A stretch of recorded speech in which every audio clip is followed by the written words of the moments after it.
Hello, everyone. We'll give it 2 to 4 minutes to have more people connected, and then we'll get started.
Hi, guys. We'll give it another minute or two, and then we get started.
All right, I think we can get started. Let me share my screen. And then click here. All right, I think I'm here. So first of all, thank you very much for connecting to the webinar once again. I think some of you guys have been in the other webinars that we have given already. It's a series of 8 webinars, and this is the 6th one, so 3rd to last. And yeah, I hope you have been enjoying the previous ones. If you didn't attend, you can still access them on our YouTube channel or in the landing page to sign up for this webinar series. So yeah, like always, I mean, we are not too many people. We are, I think, now 15. So if you have any question, like, please write it on the chat while I speak, or like raise your hand, or even like unmute yourself. Because I think we are not that many, so it's not like necessary to just deliberately wait until the end for all the questions or anything. Today we're going to talk about a very underrated topic, which is cohort analysis. In my opinion, one of the most crucial analysis on its KPIs that a startup can do, and a very often very underrated. So that's why I think that it's well, we'll give a little more detail. So like always, I'll give a brief introduction on myself and on the Startup CFO as well. And then go like deeply on what is a cohort analysis. Then let's see, because it's not easy at all, how to build a cohort analysis in Excel. I won't go like to details in formulas, but more on the logic of it. And I hope that it's useful. And if you guys have a startup and aren't like calculating the cohort analysis, this would be like the right moment to start. Then some more time showing you. I have, I think, 4 real examples to show you, and we will analyze them together. And then by the end, just in case, if any of you guys want to like ask a more specific question, or something that applies in your startup or whatever, or we have like more questions even from the beginning of the talk or anything, we'll try to leave some space for questions. It won't surprise me if this webinar is a little shorter than other ones that we have given. But well, if it is, maybe like we go 45, 50 minutes, then it's fine. But if you guys have questions or anything, we could go for the full hour. I think I always say that, and I end up like filling the full hour myself. But please, of course, like the most important thing is that if you have any questions, please ask. So, introduction on me, like I always do. Well, I'm Jaime, studied physics between Madrid and Boston, started a PhD in biophysics in New York that I never finished. So that's when I switched to corporate career, to business. I was at first a consultant at McKinsey for about 2 years. And then is when I moved to startups, and since the very beginning in the finance department. So I was head of finance at On Track and VP of finance at Joblink. Both of them are startups in Madrid.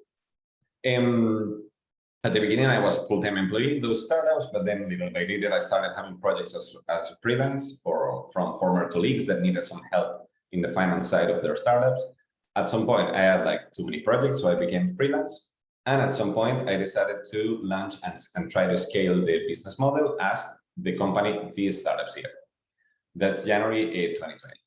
And since then, well, many things have happened, and we are by now a team of 25 people.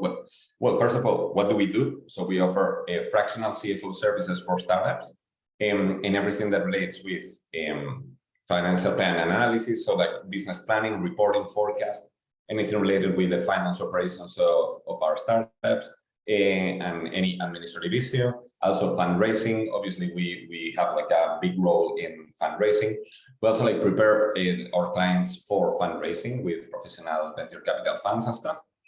And so far, as fractional CFOs, we have worked with over 75 early stage startups. Usually, by the way, the profile of the startup that is our client is a startup that has raised less than 15 million euros, something like that. They do need financial support. They do need a senior profile to take care of their finances, but they still don't need a full-time guy in the team, and it will be very expensive, and there are not so many things to do. But the things that are needed, it's better to count on professional support. We are a team of 26 actually today, I think, and yeah, very recently, at the beginning of the year, we opened our first international office in Berlin. So we are actively looking for startups in Germany and on the DACH region, and we're already like growing pretty healthily in Germany. As I mentioned, you guys can access the YouTube channel of the Startup CFO, and there you can find like the previous webinars we gave in English, other content in English, content in Spanish as well. And in particular, well, after all this time, like we decided to launch this webinar series to have like more content in English and like to summarize our content. By the way, feel free to ask me at the end of the talk or like send me an email to jaime@tscfo.com asking for like this presentation or some Excel files that I'm going to share or whatever. Feel free to ask me. We are happy to share. So why this webinar? I already mentioned that cohort analysis is hugely underrated. I see that Rocío, by the way, already posted in the chat my email address. So cohort analysis is hugely underrated. It's a very powerful analysis that provides a ton of information, and many startups don't even like prepare them or don't even compile them. And in my opinion, that's a big mistake. It provides a lot of actionable information, and it provides it in a very visual way. So you can analyze tons of information simultaneously, and like simply with the color coding and stuff, we can infer many conclusions on the business. Actually, we will see that with our example. The focus in any company should always be on leading indicators. What does this mean? That I'd rather like take a look at like how is our sales pipeline doing rather than our revenue. You know, our revenue may be like very misleading because we can be like losing previous clients, because it can be like decreasing, because it can be growing only because we're investing a ton of money in marketing, but like not healthy growth and stuff like that. So the best leading indicators is one that actually sounds like a delayed indicator, but it's not, which is retention. So retention, why do we call it a leading indicator? Because the biggest part of your revenue in any recurrent business, which is the most common, the biggest part of your revenue in the future are going to be the existing clients, not the new clients. Obviously, you need to take care of both parts. But if you have a huge churn, if you cannot keep your clients, you're filling a bucket with holes, essentially. So it's fine if you pour a ton of water, and then you may have like a healthy level of water or like a reasonable level of water. But then if you want to make it grow, it's not possible. And if you stop watering it so much, then it will get empty. So this is essentially like what's best. We will see that cohorts are not only useful to analyze retention, but is one of the use cases in which they are more powerful.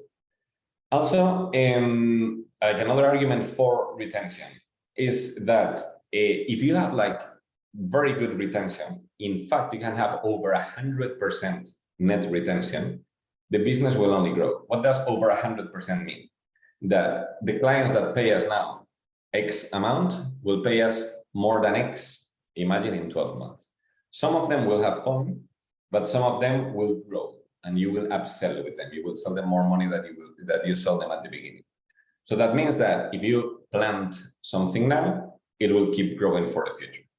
The business, in theory, if that's kept in time, can or should only grow from that moment on.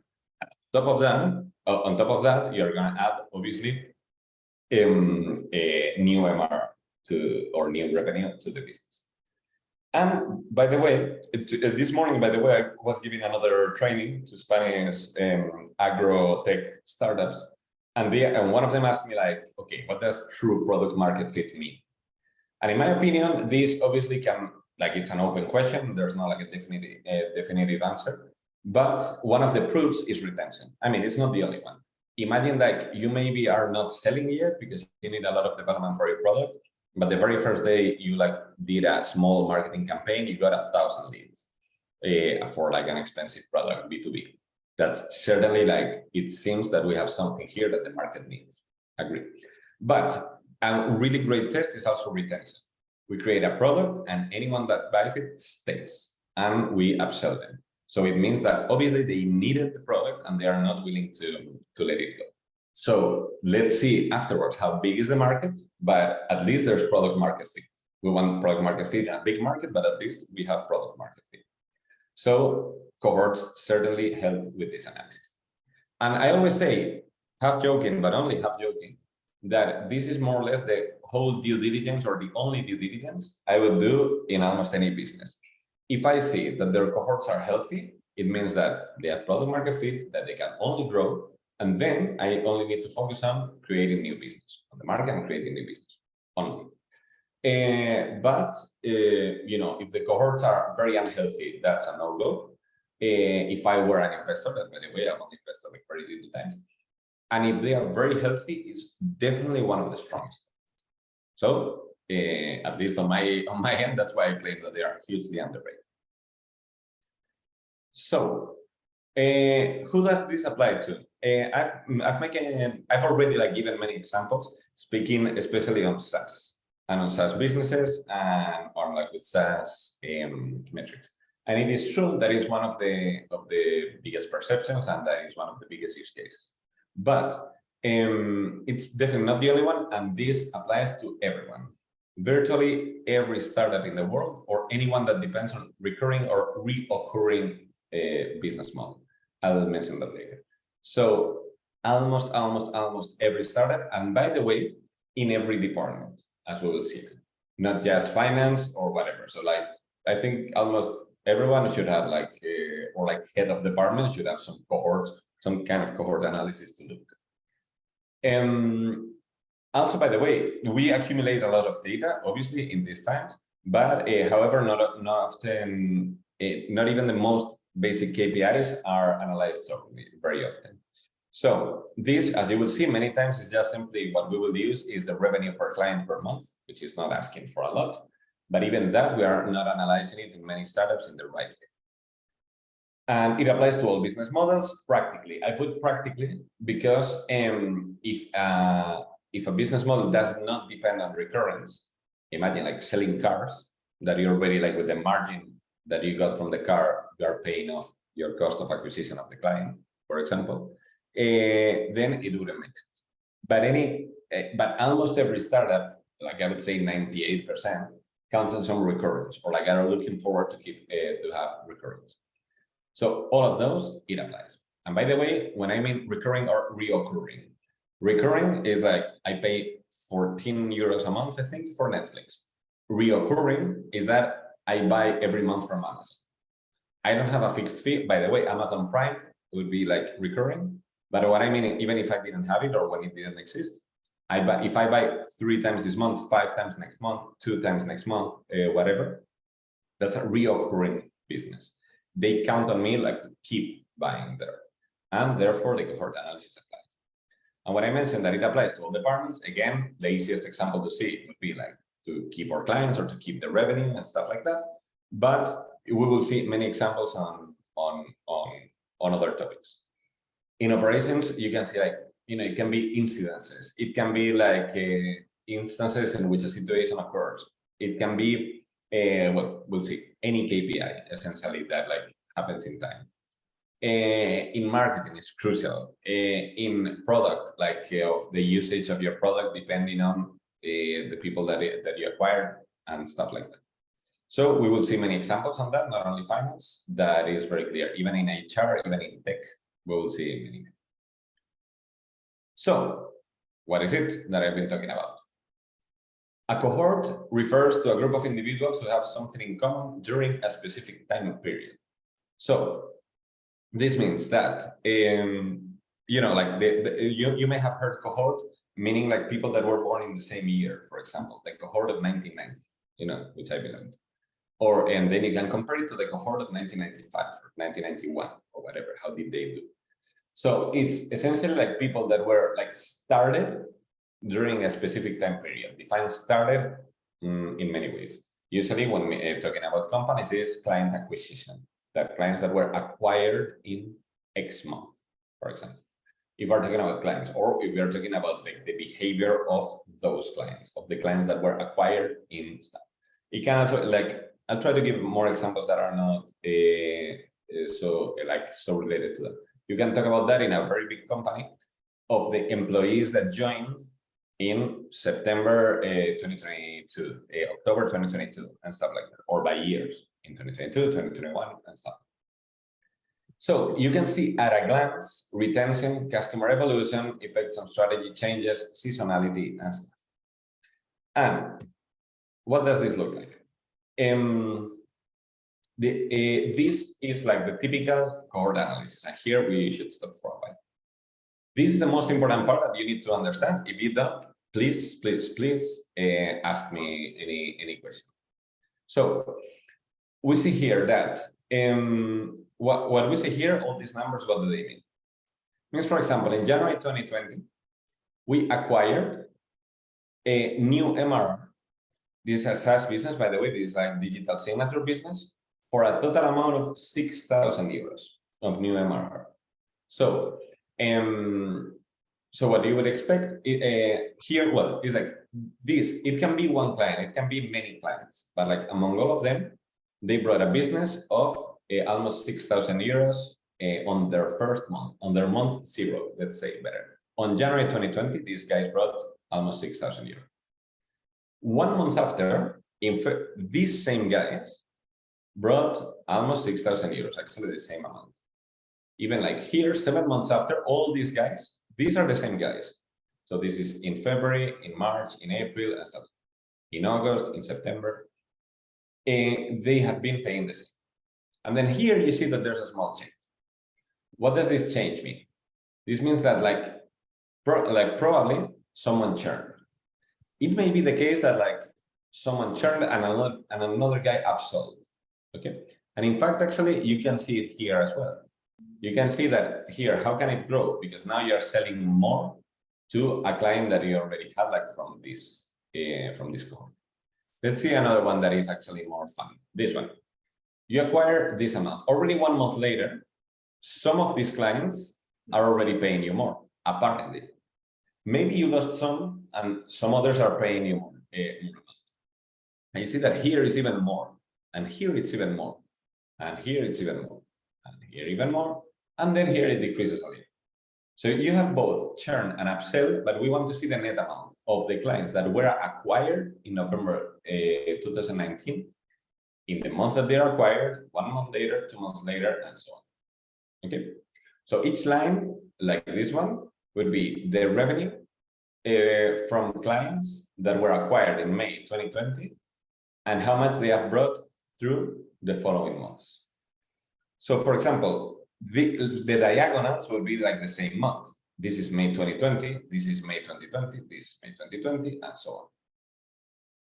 If it's not clear, please let me know, because this is like the most crucial part, and we will talk a lot, assuming that this was understood. If we look at the columns, it will be how much revenue these clients bring me after 12 months. You will see like the guys in August 2019, in August 2019, in 2020, in August 2020, they were bringing me, as you can see, a little more. These guys, a little less. These guys, a lot more, and so on. So this is like the revenue that clients bring after 12 months. This is a triangular shape. If we were, and I always take all reportings to ensure like confidentiality for our clients. That, for example, this was taken in July 2021. What is the report in July 2021 compiled in August? So this is why in July 2021 we knew the month 0, but not the following month because it hadn't happened yet. Same June, July, and it hadn't happened yet August. And the same, and this is why they usually have this triangular shape. We will see more graphical representations of cohorts. That you will see that like most of them, one way or the other, they have like this triangular shape. Again, I'll assume that it's understood. If it's not, please you let me know. I see a question in the chat. Clarification, the last column is the amount for the 12th month, right? 12 months after they were acquired. So this is what these guys, again, these guys don't change. What these guys brought 12 months later. So in August 2020. And therefore, some in the meantime, probably you lost them, but some others you were upselling. And the net amount was an upselling. Because you have more after 12 months that you had on the very first, in the month that they were. Perfect. You cannot know if it was an upsell or a new client coming, correct? No, we know that it's an upsell. What we cannot know is if it's a net, if there are also churn or not. Here, we are always talking about the same guys. Imagine it as a football team. We acquired 3 clients here, let's say. These 3 clients can be paying you more or less in time, and can be, some of them you can lose them completely, some of them can start paying you double, whatever. But these are the same 3 guys, and maybe some of them have fallen, but they're certainly not new guys. So if you see like money going up, it's a net upsell. Again, it may have been that like one churned and the other one you're selling it way more simultaneously, and the other way around. If you see the money decreasing, like here, you can see that it can be that 3 of them churned and 1 upsold, but you have still more churn than upsold. Happy to have these questions because this is crucially important to understand. I'll move on if you don't see anything, but feel free. Again, we're seeing now revenue through time in these cohorts. And what happens if I see it in percentages? Because actually I was already telling you many times, like, you know, this looks bigger, this looks smaller. All right, then let's calculate it directly in as percentages. So here is the exact same that we were having before. These are the exact same numbers, but all of them divided by the number that was here in each row, which means that all of them, I will start them like with 100%. This is why, like by definition, because it's dividing them, we are dividing them by themselves. So these guys, after 2 months, started paying, compared to the first month, 117%. And then they kept growing, decreased, growing, and after a year is 110%. These guys lost here, recovered a little bit for some upsell probably.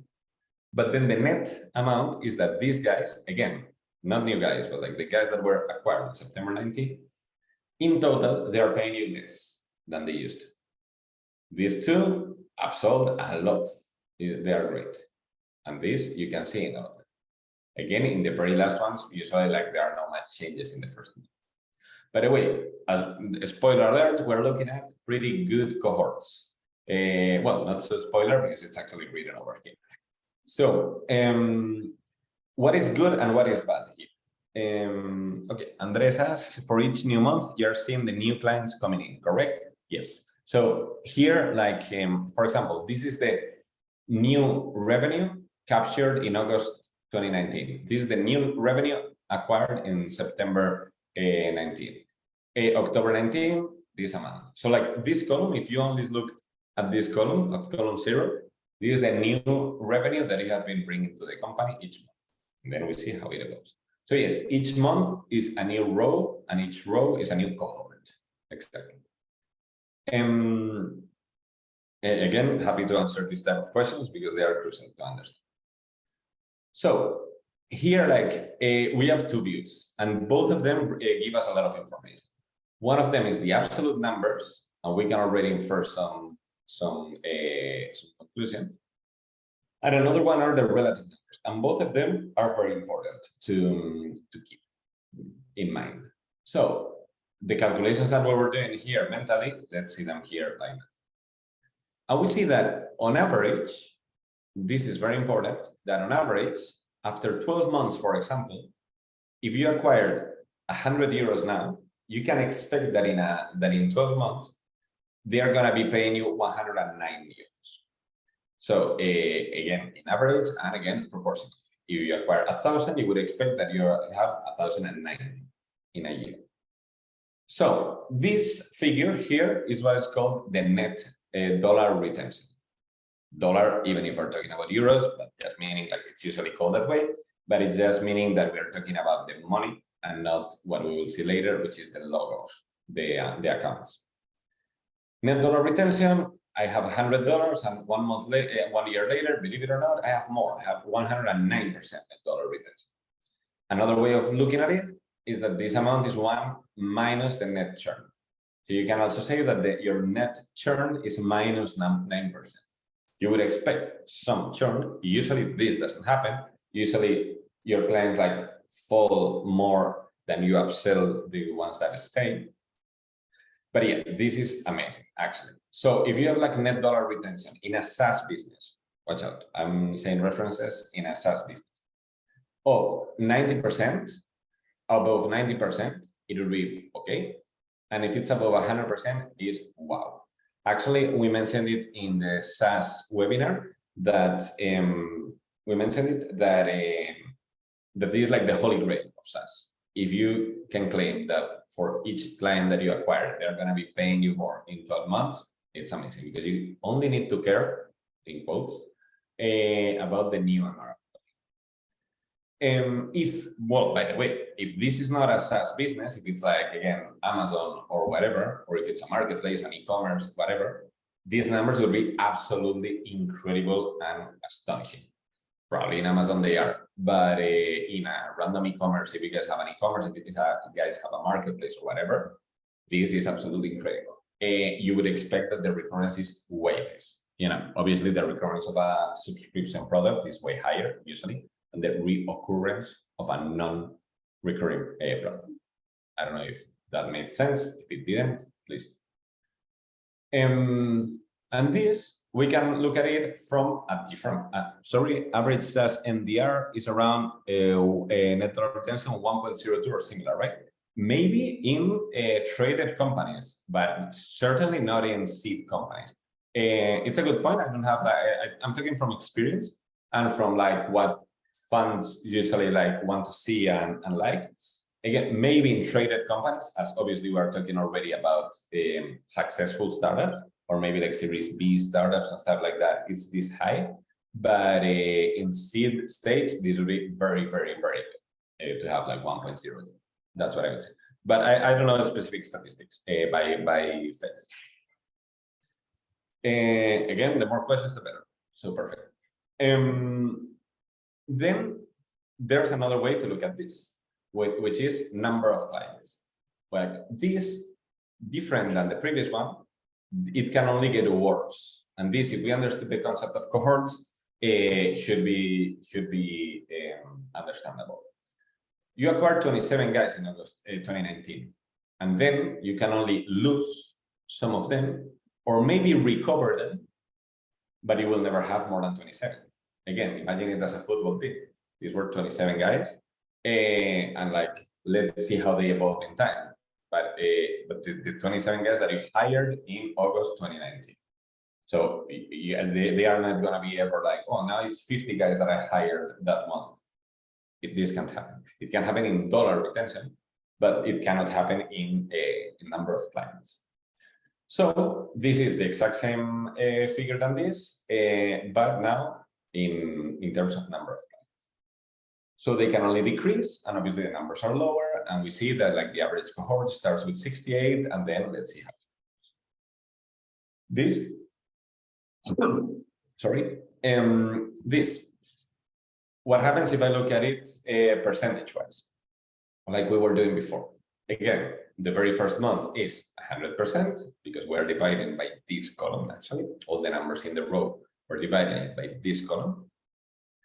And let's see how they evolve. So again, obviously, it can never be above 100% because you are not like acquiring clients in retrospective from that one. It can only go down. So therefore, we can never look for or achieve over 100%. Net logo retention. This is usually called net logos retention, or like many times people talk about it like logos. I don't know why, it sounds cool, but you can say accounts, customers, or whatever. So this, what is like a good benchmark in SaaS? Above 80%, it's okay. Above 90% is well. So even if your product is very recurrent, you are gonna lose clients. You know, and Netflix, for example, is super recurrent, obviously, but still, like within the first year, I'm sure they lose some customers, and maybe they lose 1 in 20 or 1 in 30, I don't know. So they will be probably 95, 97%. We're talking obviously about a super successful and sticky product. But yeah, in many SaaS, you know, it's like kind of normal that 1 in 5 you lose them. To lose 1 in 5 clients, to have a net logo retention of 80% would mean that on average, your client lasts 5 years.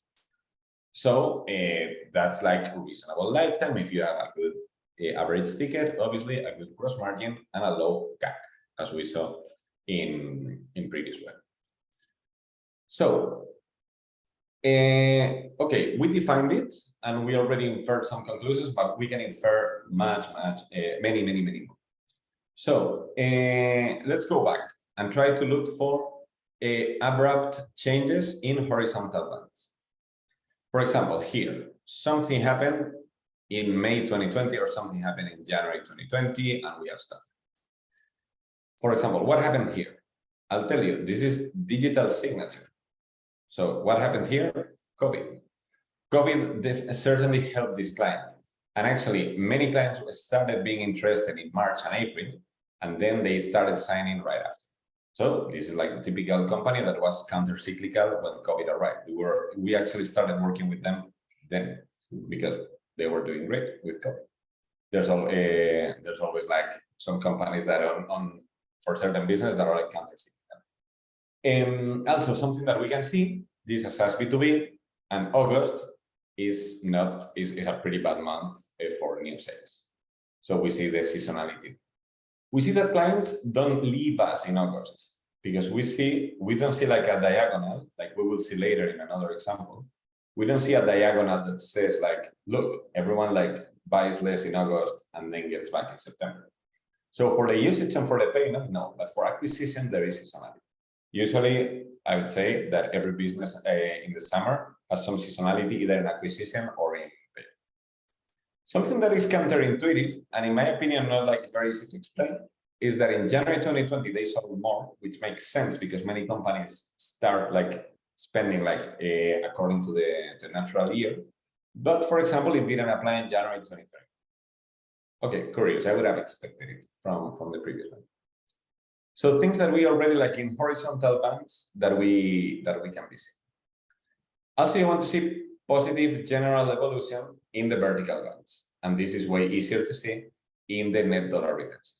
These things get greener when you go to the right. And that's good because it means that usually your clients are paying you. By the way, the color coding, this is completely personal. It can be a little misleading if you do it wrong. What I try to do is like plus minus 30% of the average. I put it like in top red or top green. And yeah, here something similar, I guess, or like above 100%, like between 110 and 90. I have like the deep red and the anyway, depends on type of numbers or whatever. But the color coding really helps because if I didn't have color coding, it's like very difficult to read all these methods. The diagonals will show seasonality or could show seasonality, as we were saying before. Here, if it depended on if you paid per month, for example, I'll show you an example later of a dark kitchen that was our client, that you could see like a diagonal because everybody like ordered less in the month of August of every year actually than in their first month because they are not even in town and they are not even ordering for delivery. So you could see like in the diagonals, August is this diagonal is like the month 5 for the cohort of March, the month 6 of the cohort of February, and so on. So we'll see later. It's pretty fun to see. First column increasing as we descend. So you want to see this, that at the beginning you were getting like around 50, 60 clients, and then later on you're acquiring like from 70 to 100 clients. In euros, by the way, well, this is the same. Like at the end, you're acquiring around, even 10,000, almost 6, whatever, and here you were in the 4. It is true that it has like 2 clear stages rather than like a positive general evolution, but it's certainly going well in this case and something to pay attention. Percentage calculation, I already insisted that for many topics is important. Generally, critical eye. To have a critical eye, this I will explain it with another example. But the outliers can be like pretty heavy. And watch out. Yeah, well, beware of outliers. That was my next point. By the way, you can also see in the cohorts the lack of a change is also information depending on the situation. Imagine that here in September 2020 or in October 2020, they decided to completely change the target of clients, and the strategy and the marketing and the rebranding and everything. And then you see that, to be honest, nothing really changes in the coming months. That change of strategy impacted nothing. So if you have information about the business, also like the non-changes are important. Or again, like this, if it were another month, maybe it wasn't COVID, but it was just like we started targeting a different type of clients, and that's why we have this. So like you can see the strategy changes or the strategy not impacting it. Not everything is billing, the invoices, the revenue, the MRR. Let's see this example in marketing. Imagine that you are taking a look at a new app that you launched, and you see like weekly, the active users are increasing. And this is great, right? But let's deep dive. We see that, that in week 2, for example, maybe we invested a lot of money in marketing, we acquired many more, but then they didn't stay with us. You see? So maybe like, it's the more the money you spend in marketing, usually you have like worse clients that you are acquiring, because they are like they don't have the need, like such an urgent need. They didn't find you deliberately. Then maybe you start like investing less and acquiring less. But see, for example, in week 5 already, you acquire less people than in week 2, but you are retaining many more of them. I much rather prefer this cohort. So this, you may have been like triggering different marketing campaigns, and this gives you like a really good insight. Again, if you stay only on active users, it's just that you are growing, but you didn't see that the week that you have like more users, you retain way less. And here now, because you changed some stuff in between, if you did it right, in week 5, it's the second best week and the retention is huge. So this, for example, is much better. This is like the most simple example in marketing, but you can do ad trading. Like in general, like the impact of any marketing campaign of any kind, that can be tracked this way. What else? Operations. And here I want to show you 2 templates. By the way, there are many templates online. You can also ask us. This is, for example, for the Samaipata template. I have to say that it's super heavy, very complex. If you look it up online, Samaipata cohorts, you will find it. Samaipata is a great fan and friend of us. You will see that, for example, for this dark kitchen, it's like you acquire a client and then, you know, many of them like stop using your services in time. So like only around 25% of them stay in the long run, the ones you acquire. And actually, most of them don't even repeat. More than half don't even repeat 1 month. And then you see like, okay, but the ones that stay order from you and they stabilize around 4 orders. It makes sense that the first month is only 2 because many of them, you're acquiring them at the end of the month or at the beginning, they try you with just 1 meal and then maybe it's. So they more or less stabilize around 4 over here. And if you multiply both, you will see like the average times, taking into account that some of them will never come back and some of them are ordering more times, you can expect that every guy you acquire is gonna order around 1 time per month forever. Again, you're gonna keep 25% of them, but the ones that you keep, they are gonna order 4. So the average is 1. If you multiply that by the average ticket in time, and the average ticket in time stays around 11 euros, you see that it doesn't grow. When I worked at OnTrack, this was the opposite. In OnTrack, which is essentially Uber for freight transport, then like clients at the beginning did like very few shipments and very short shipments, and therefore cheap. And with time, they tried you for longer distances. So we saw that it increased in time, the average order value. And if you multiply these 2, you will expect like what revenue each client that I'm bringing, that each new client that I'm acquiring, it will bring me in time.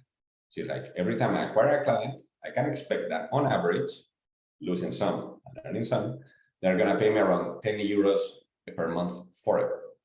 Let's say forever in quotes, for many years or like for 5 years or whatever. So every time I acquire a client, I can expect like 10 euros in 5 years would be like around 600 euro revenue. Maybe you have 50% gross margin. The client is gonna bring you 300 euros. And if your cost of acquisition is 50 euros, then you have a great business. If the acquisition cost is 180, then you don't have a great business. And this analysis is incredibly powerful. And these are like some other accumulated analysis. This template is great, and actually like with easy input that you can write of like event ID, whatever date, it can create all these figures, and we really like it. And this is the one I wanted to show you that shows seasonality. You see like these diagonals, these red diagonals over here, are the months of August. Where can we find the template? If you look up like Samaipata cohort analysis template or Samaipata cohorts, probably, it will redirect you. I think it's in Medium or one of their blogs in their website that you will be able to download it. If you don't find it, please let me know and I'll share it with you. So you can see, for example, here, the seasonality I was mentioning, actually for at least 2 years, yes. And another template that is way easier to handle, but less powerful, is from Christopher Jantz from Point 9. Again, for this one, if you write Point 9 cohort analysis, you will have it. As you will see, like the triangle is the other way around, but in the end, we are saying the same. These guys, how they evolved in time, these guys, how they evolved in time. Rather than writing in month 1, 2, 3, up here is like the natural month. Again, then it can be translated easily to other formats and the other way. And you will see like churn over base number in lifetime month, in euros or in dollars. But it's essentially accumulated revenue versus CAC. It's pretty good. You will see it as well.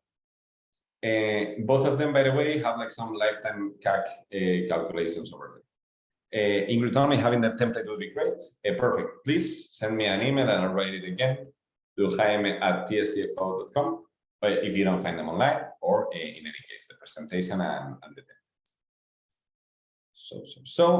And this was an example of operations, but like you can see, that's okay. Any KPI that is recurrent in time. Then, how many times do user return to my website? Sorry for the typo. Yes, like you can do it in everything. Like, for example, in JobLink, that it's a location intelligence SaaS for retail companies, we could see like how many times like they accessed the product in time, and we saw that like many clients used it every day. Some of them used it every week. Some of them hadn't used it in 2 months, and obviously that's incredibly useful for customer service and even for the product department and getting feedback. How many days pass until the app is uninstalled? This is a very important one in marketing, and actually I don't know the benchmark precisely, but I think it's on an average of 2 weeks that people spend like before deleting perfect. We'll try to know your email to share the templates here. So then what other examples you can give? How much turnover do people have in my company? This, for example, in a startup, usually HR is a challenge. But for example, in my lifetime in consulting, people rotate a lot. People stay only a few years in each company.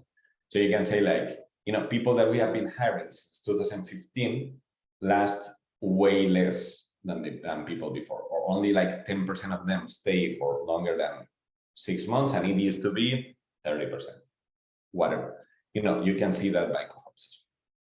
Also, even in tech, how many bugs can be expected from a developer after X months? We actually track in our analysis here in the company. We track like the dependence on the manager in time for each new analyst, and we can see that like you should expect less. But yeah, so how many bugs can be expected from a developer? You see that at the beginning you have like 50 per month after 6 months that they were hired, the junior developers. Then you prepare some trainings, and then you see after the trainings that after 6 months is only 30 from the people that you hired since you decided to give trainings in the onboarding. Anything like that can be analyzed in cohorts and in that visual way. And by the way, speaking of visuals, it's not always represented in the same way.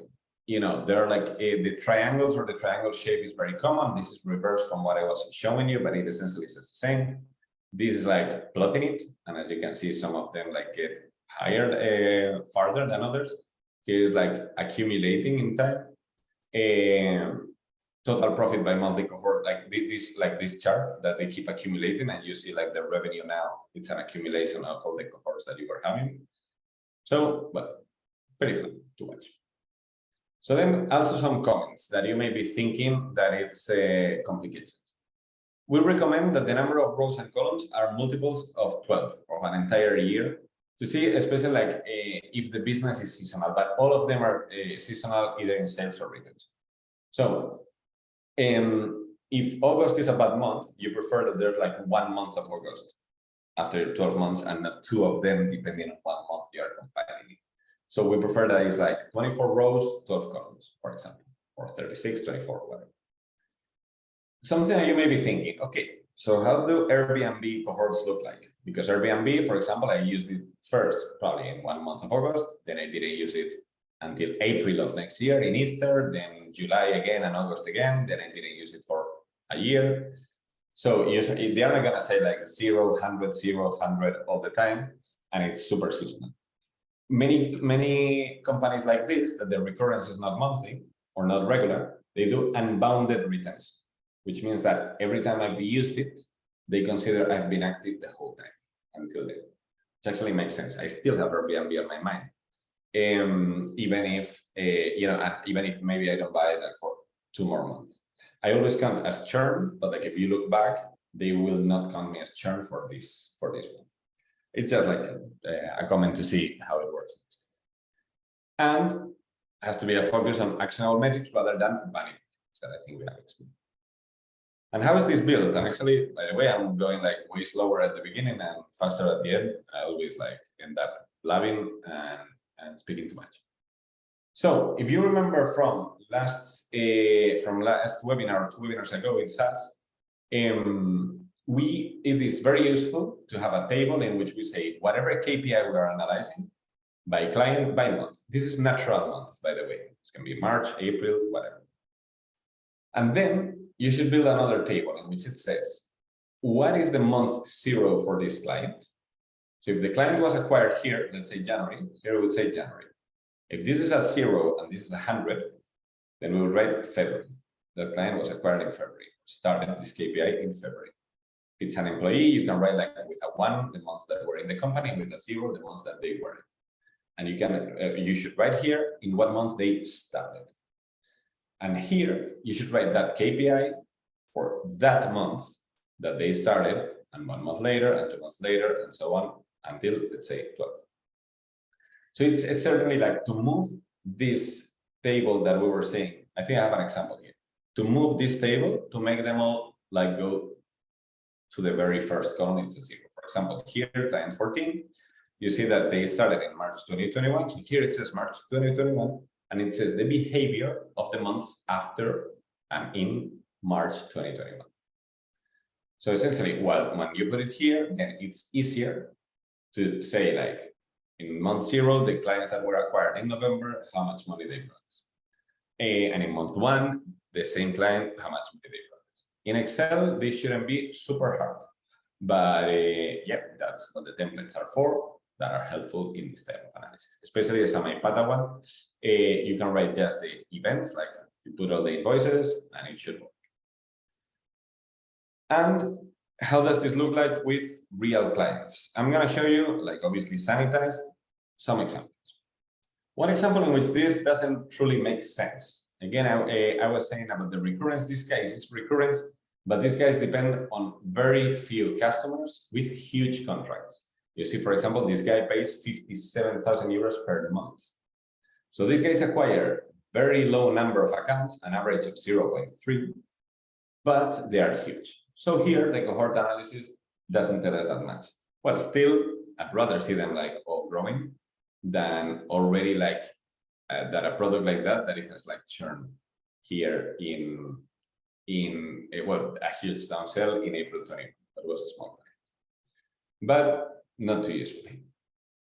Then you can see another example that is actually the same that we were seeing before, but for another month. That here we can see actually very cool things. We can see that they are good, that the net retention after a year is 98%, still pretty good, and the logos 94%. This means, by the way, yeah, that the clients that stay are paying you more, obviously. If it were the other way around, it would be that yeah, you keep the logos, but they don't. Here, that by the way, I think there's a switch in strategy. I think it was this example. Here, like they are acquiring some, like many companies, way more than they were doing before, but with a lower ticket, for example, average ticket. The retention here, it looks pretty bad in December. Many contracts, it seems that they are not paying in December, because we see here this churn in December. So in November, there was like some churn. And by the way, here we are analyzing something else that is relevant in this business. This business, they sell through partners, through resellers. So this is the same analysis, but let's see like how many resellers we acquire, an average of 6. And let's see how they evolve in time. And when you get a new reseller, then they are going to start selling your product more and more in the future. So this is why you acquire one reseller, usually with one normal client, usually, actually here, accounts per partner. You acquire a partner, and usually the very first month, they bring you 1.2 accounts on average. But then in time, they are going to start bringing you more and more, because they are reselling your product.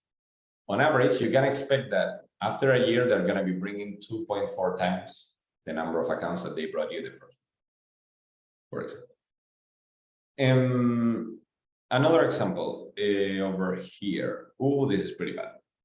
This was a client that told us that they had a recurrent product. And we saw that before doing the cohort analysis, that they had a lot of churn.